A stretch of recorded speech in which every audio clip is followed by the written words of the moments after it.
Hey, what's up, y'all? It's Knowledge. Welcome to Brews and Reviews, and today I'm reviewing Freddie Gibbs and the Alchemist's Alfredo, and I am sipping on a New Belgium 1985 IPA.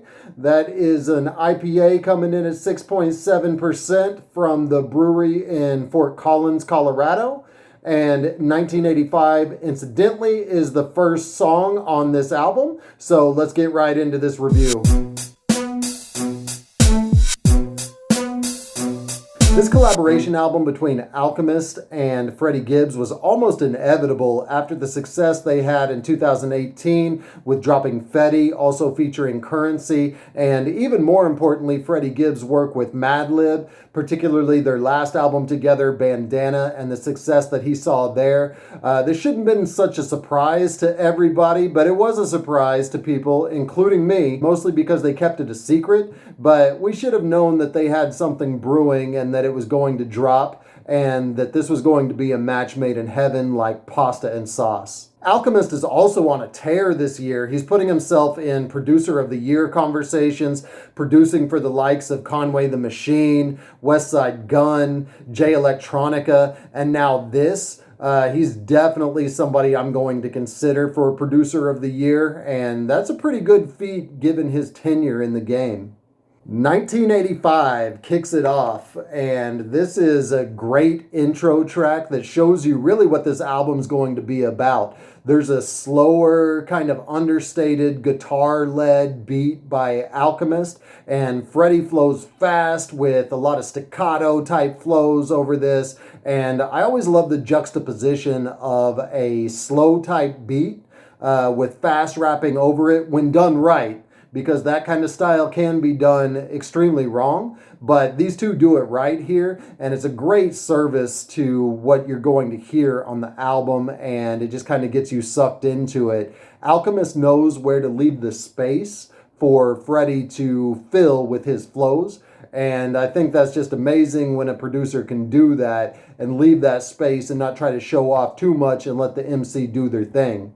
We also have the first reference in rap by my account to Joe Exotic, and with that and also the references to the Michael Jordan documentary The Last Dance, it shows how recently Freddie wrote these raps, and that it was something that he wrote during quarantine, as he mentions the shows that everybody's watching during this time. God is Perfect follows suit to the formula already established with the first song. There's a nice dark piano beat on this, and again, Alchemist leaves the spaces for Freddie to fill up with his stellar rhyme schemes. There's nice switches in cadence by Freddie throughout this track, and it almost seems like it's effortless for him to execute this type of flow over a beat like this. And that's why I said in the intro that this is a match made in heaven like pasta and sauce, like Alfredo, because these two work so well together. The song is rounded out by classic artists from different genres, both Biz Markie, which I don't think is a sample. I think that may actually be Biz Markie on this, and then also a sample of Gil Scott-Heron, which leads nicely into the next track. Gil Scott-Heron has a famous protest track that's often cited in hip-hop where he states the revolution will not be televised. Freddie Gibbs flips that line nicely in this song. He says, yeah, the revolution is the genocide. Look, your execution will be televised. So he seems to be referring to police brutality, and some of the lines later in the song show you that that's what he's talking about. And it's just very fitting that this album dropped around the time of George Floyd's death and what's going on with protests in the world. This could very well be a theme song to the current situation. Despite the heavy subject matter of this song, he does lighten it up a bit at the end of his verse with a hilarious double entendre where he says, shit was different when Mike left and it was Scottie's team. X won't take me back, without me the bitch wouldn't have a ring.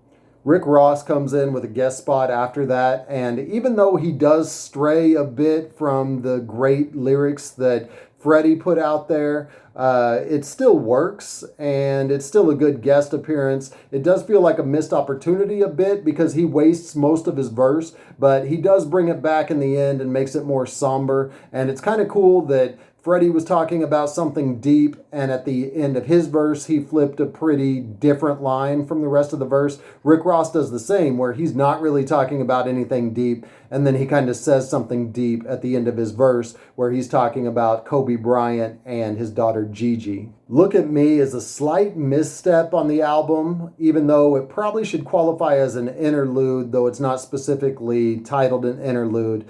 The continuous vocal loop that the Alchemist has on here is a bit weak by Alchemist standards. Gibbs' chorus is also a little lazy, it feels like, but at the same time, this track is very short. It's only one verse, and I think this might be to serve as kind of a palate cleanser between the heavy song that came before it and then the next song where we're going to be hit over the head by Freddie and the guest spot from Benny the Butcher. The next song, Frank Lucas, goes in hard, just as it should with a title like that. And Freddie, he's kicking his drug rhymes. There's a dark Griselda type beat that Alchemist provides, and it has a guest spot from Benny the Butcher, which is very fitting for a song like this. In Freddie's verse, he actually calls out Jeezy and how Jeezy judged him when he didn't make it on Jeezy's label. But he's basically saying that he's laughing now and that he bet Jeezy feels like a dumbass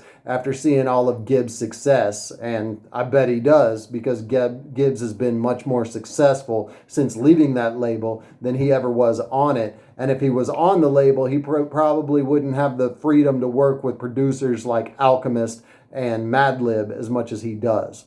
I love the hard bass line and ambient vocal samples that come in, especially the transition when we go from Freddie Gibbs to Benny the Butcher. And Benny comes in with an adequate verse, although he's not the best Griselda guest spot on this album. And he has a really long verse here. I think he goes about 24 bars, but also not the best long verse guest spot on this album. So that comes in the very next song. The next track, Something to Rap About, is definitely a standout and probably my favorite track on the album.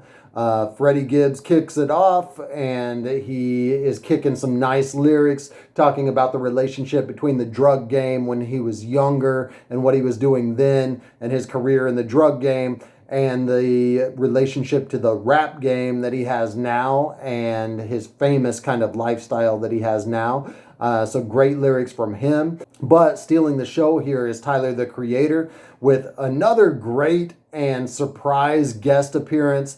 The biggest surprise of the year was when Tyler appeared on Westside Gunn's 327, and he stole the show there. He was on the best track on that album and best verse on that track.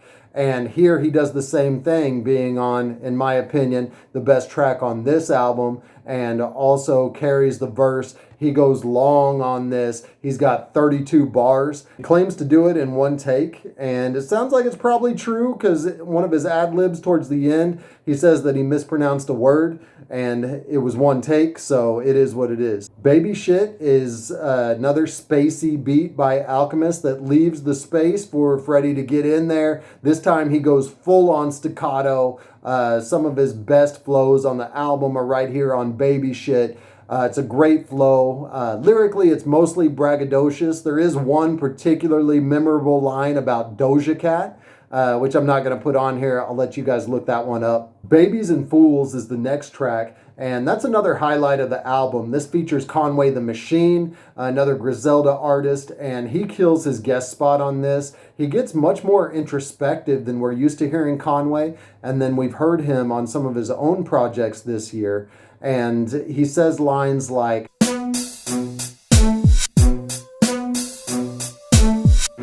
Skinny Suge is another great track, and I love how dark this gets, and I love the sequencing of this, where it comes right after the more uplifting and more emotional Babies and Fools.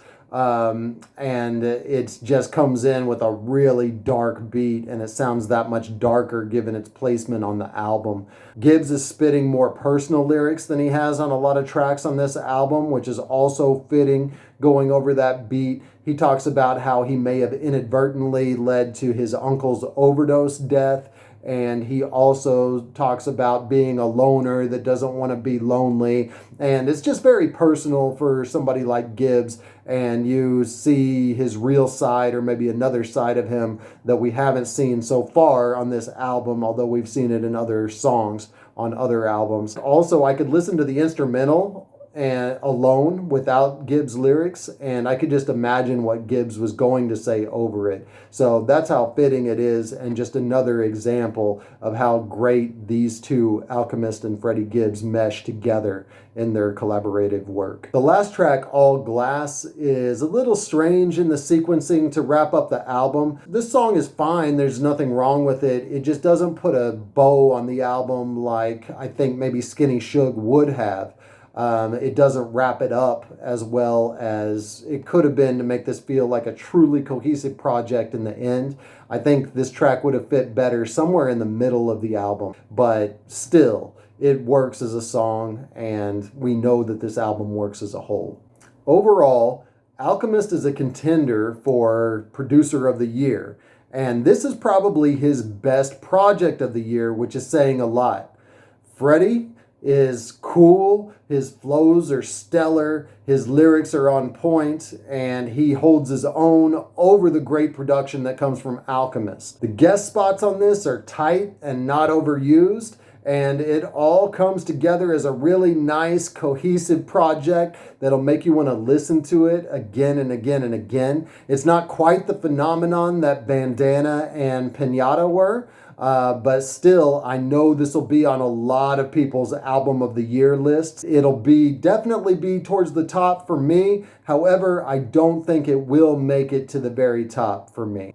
Still, it's a great album that'll be in heavy rotation for me for a long time. Several of these songs will be in the top songs of the year. And again, it'll be in my top half of albums of the year, but probably not the first one, which I hope isn't a disappointment for somebody like Freddie Gibbs and what we've come to expect from him. All that being said, I'm going to give this an 8 out of a 12 pack. It's a great album that'll get you buzzing, and it'll keep you buzzing for a while. I hope you like this review of Freddie Gibbs and the Alchemist Alfredo. Remember to hit like, hit subscribe, click this video that's right next to me, and I'll see you next time.